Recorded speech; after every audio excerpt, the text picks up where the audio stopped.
In this video we're going to look at ASCII codes, which are how the computer represents characters in its memory, and at the Caesar cipher, which is a way of encrypting text. So we've seen that strings are sequences of characters. So for example, the string hello has 5 characters. And it turns out that individual characters are actually represented as numbers, as integers, in the computer's memory.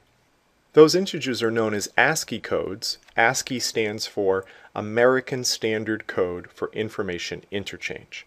And these ASCII codes define a mapping between characters and numbers. So for example, the uppercase letters, uppercase A starts at 65. We then go up 1 to 66 to get uppercase B. We go up one more to 67 to get uppercase C. So it's important to notice these are consecutive integers, and we can get from one uppercase letter to the next by just adding 1.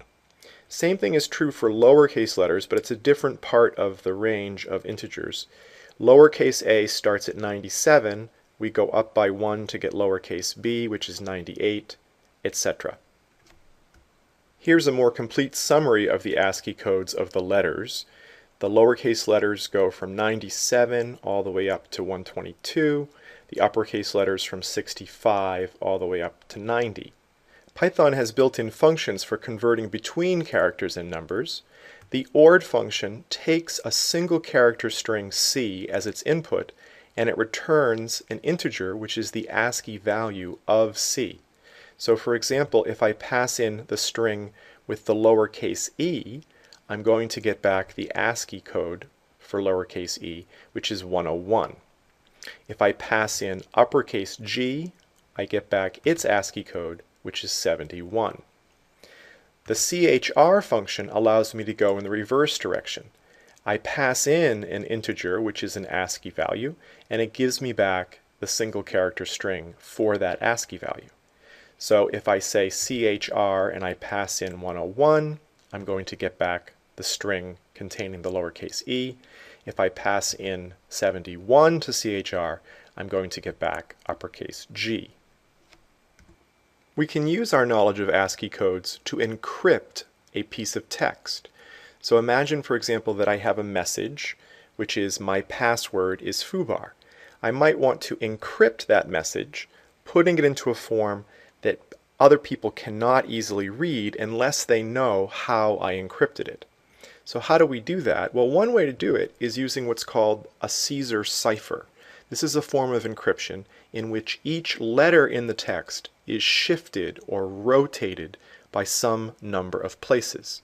So imagine, for example, that we're using a shift of 3. What does that mean? It means a lowercase a is going to get turned into a lowercase d, because that's a shift of 3. It's 3 letters down from A. Lowercase b will get shifted and become lowercase e in the encrypted message. Lowercase c will become f, etc. And we're going to do the same thing for uppercase letters. They will get shifted to become other uppercase letters. And then if we do that for every letter in our original message, we will get the encrypted message.